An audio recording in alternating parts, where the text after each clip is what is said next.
Hi, my name is Ivan. I'm making this video because of Pyoderma gangrenosum. You can see this is how it looks. It started, and I'm doing it because there's no information on the internet. I was looking for it, and when I realized what I got, that was 1 week ago. I have these symptoms for like 3 weeks now. It all started like little pimples. I have another one here. Start like little pimples and then wow, they start growing. And what happens is the first week we have like the pimple, and then it's like a white ring goes around, like a fat, like a ring of fat or pus. And then it starts getting wilder, and this the center goes black, and the dark area goes bigger and bigger, and the white ring remains at the edges.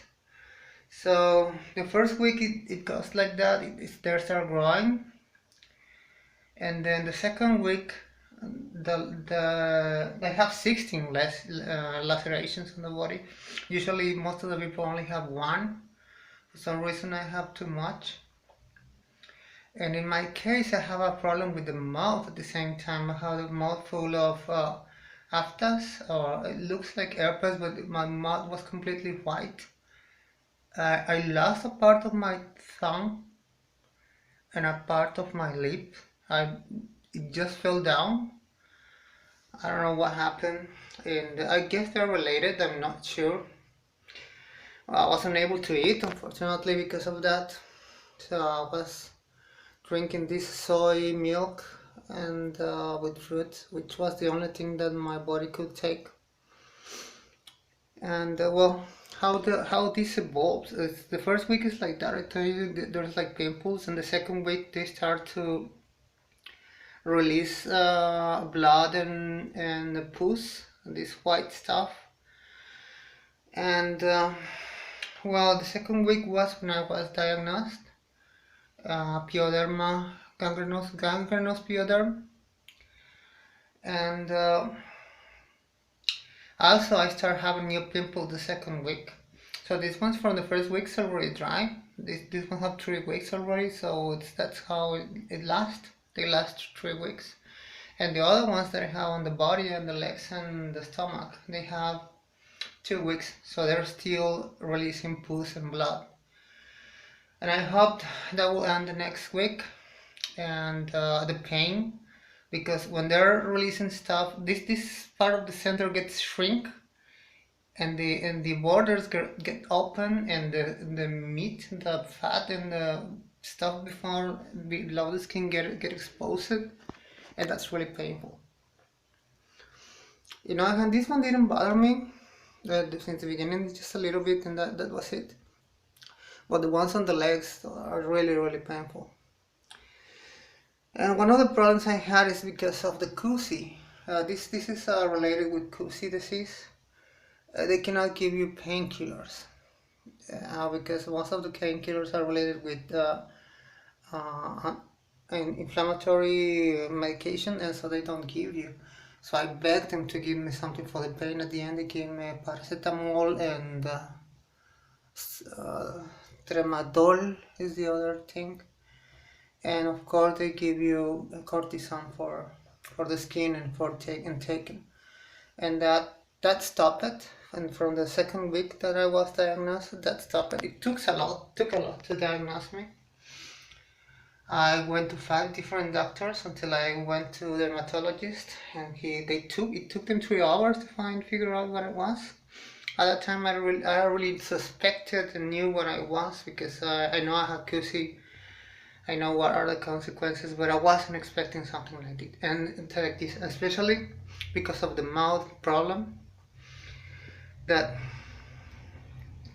kind of made me think I have like a virus or something, like maybe herpes or something in the mouth. But I don't think, right now I don't think it was. At the beginning that was what it was treated for, like an infection. but nobody knew what I had on the skin. So this is how it evolves. It's like it's 1 week they start growing, second week they start releasing pus, the third week they start getting drier. And in my case, I have like 2 different waves of lacerations. So the first wave is already dry, the second wave is getting drier, but it's really nasty. It's really nasty. The second wave were really big, and it's a problem because I cannot. If I moved, they hurt. The wounds open. So I try to not to move. So if I'm standing up, I try to keep myself standing up most of the time, so I don't have to go and lay, because that hurts. The transition from laying to standing up hurts, and the transition from from standing up to lay also hurt. Or sitting, really hard to sit. And you have to consider that I have cousin, I had a diarrhea. It's really complicated. But well, that's how it is, and just be patient if you have this. So I told you that every wound lasts like 3 weeks. The first 2 weeks they're not bothering you. The first 2 weeks don't bother you. The third week is when they start bothering you. But there's 1 week that they're gonna be bothering you, releasing shit and stuff, and then they're gonna get dry. So it's 3 weeks for the most, and you will be fine again. And some other problem is that I cannot walk. It's really complicated, and I don't have the permit to park in the and the invalids. I think it should be like temporal permits for people like me that have this kind of stuff, that you're fine, you usually can walk and everything, but there just 1 week or two that you won't be able, and that doesn't exist. They should give like a 1 week. 1 week you're not going to be able to walk, you can park here. Well, that's it for today. Thank you, and hope it helps, because I looked for information about this. I wanted to know how much the wounds will last. There's no information on the internet. This is probably the only thing that you're going to find. Hope it's useful, and hope you're patient and ask for a painkiller from the very beginning, because it's gonna hurt. It doesn't hurt at the beginning. The first 2 weeks don't hurt. The third week is when they start to hurt.